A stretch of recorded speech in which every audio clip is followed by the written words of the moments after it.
Bapak Ibu sekalian, sekali lagi, dan mari kita memohon kepada Tuhan, Indonesia ini juga menerima rahmat kebahagiaan dari kebahagiaan yang kita rasakan sekarang ini. Indonesia mengalami tahun politik yang tentu tidak mudah, setidaknya tahun ini dan tahun depan. Maka kebahagiaan yang kita rasakan sekarang, mari kita tularkan kepada bangsa kita, kepada negeri kita, sehingga Indonesia memasuki tahun-tahun politik yang mungkin kalau bahasa presiden dihangat-hangat kuku, sedikit memanas gitu ya. Karena kebahagiaan, keceriaan saudara-saudara umat Kristiani ini, Indonesia akan tetap baik-baik saja. Bapak Ibu sekalian, saudara-saudara yang saya cintai, mari kita menemukan sebanyak mungkin persamaan di antara kita. Saya tahu, kita semua tahu, saya sadar, kita semua sadar. Banyak perbedaan antara saya dan saudara-saudara sekalian. Perbedaan Bapak Ibu sekalian dan saya banyak. Mari yang beda tidak usah disama-samakan. Yang sama juga tidak usah dibeda-bedakan. Kita mencari titik pertemuan di antara perbedaan yang kita miliki. Sebagaimana Indonesia yang kita cintai. Bapak Ibu sekalian yang saya hormati, di banyak kesempatan saya selalu sampaikan, tata negara yang bernama Indonesia ini memiliki takdir yang tidak bisa ditolak, yaitu takdir kebinekaan dan takdir keragaman. Indonesia ini merdeka, Indonesia ini bisa berjaya sampai hari ini bukan karena perjuangan satu kelompok, satu golongan atau satu agama saja, tetapi semua kelompok, semua golongan, semua agama yang ada di Indonesia ikut berjuang memerdekakan negeri ini. Ciri-ciri kodrati seperti ini, Bapak Ibu sekalian, adalah sumber kekuatan Indonesia. Jadi kalau ada kelompok yang menginginkan Indonesia ini menjadi satu ragam saja, itu sama artinya dia ingin menghancurkan Indonesia. Siapapun yang ingin menghancurkan Indonesia, kita sekali lagi sebagai pemilik saham atas negeri ini harus yang pertama kali melawan mereka.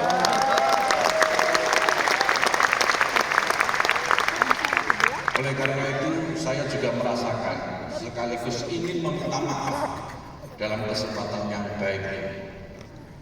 Di beberapa tempat masih muncul beberapa penolakan pendirian tempat ibadah, terutama untuk saudara-saudara saya umat Kristen.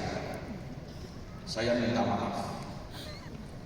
Mungkin yang sedang melarang-larang itu, yang tidak ingin tempat ibadah berdiri, pikniknya kurang jauh.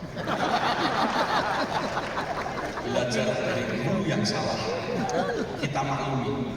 Itu saudara kita yang sedang tersesat dan mari kita tunjukkan ke jalannya.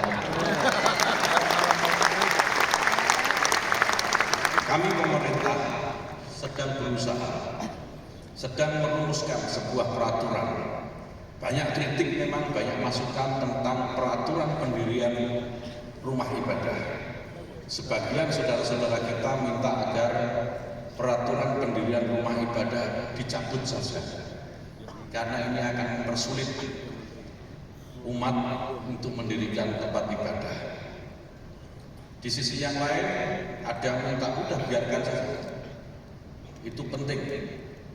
Kami pemerintah mengambil jalan di antara keduanya. Bapak Ibu sekalian, logika dasar yang kami gunakan bahwa negeri ini harus memiliki aturan. Tidak boleh negeri ini tidak memiliki aturan. Pencabutan peraturan pendirian rumah ibadah itu kalau kita renungkan, sebagaimana tadi Pendeta Jeki juga sampaikan, kita ini harus merenung. Kita merenungkan sedikit saja.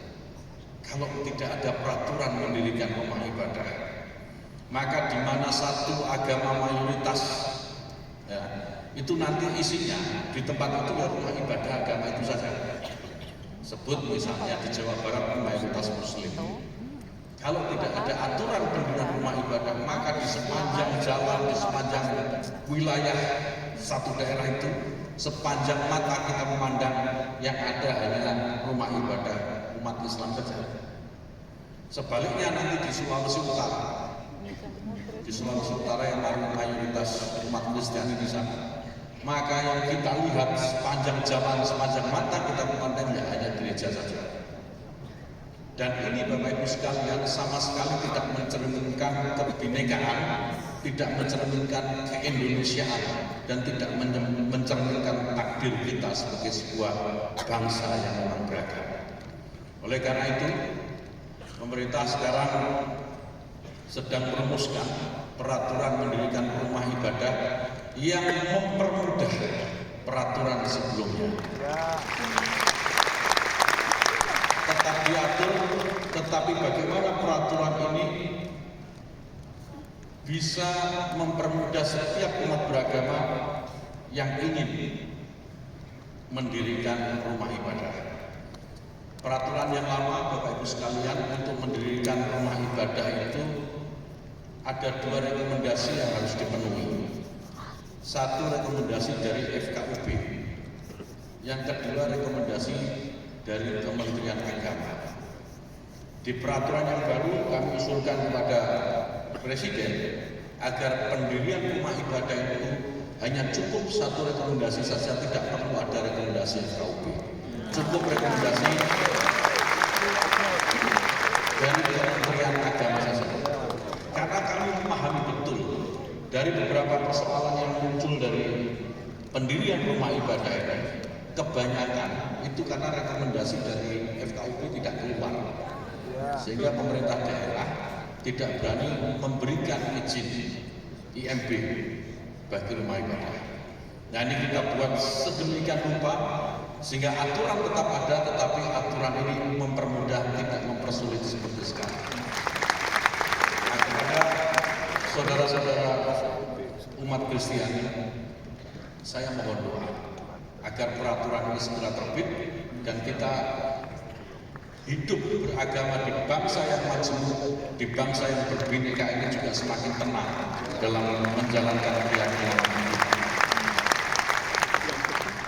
Bapak Ibu sekalian, yang terakhir saya ingin mengingatkan kepada kita, selain sebagai rumah besar, selain kita memiliki saham atas negeri ini, saya ingin mengajak Bapak Ibu sekalian, mari kita jadikan Indonesia ini sebagai martabat kita semua.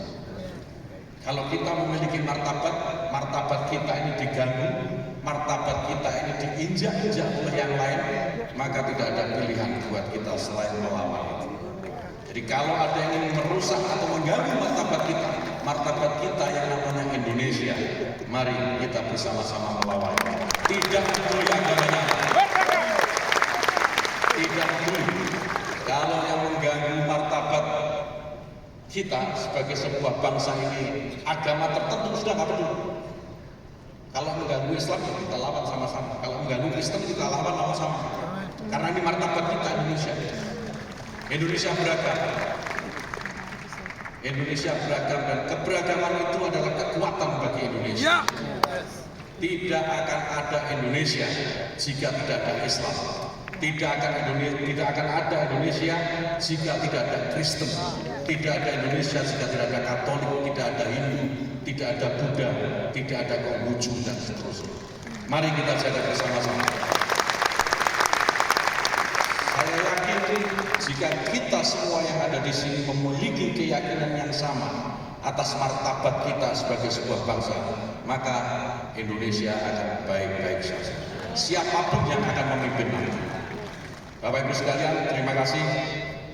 Sekali lagi selamat untuk Pak Pendeta Rubin Adi Abraham yang sudah terpilih kembali sebagai Ketua PBI. Semoga semakin mencerahkan dan membimbing umat dalam kebaikan-kebaikan. Selamat sore, sampai ketemu di lain kesempatan. Terima kasih.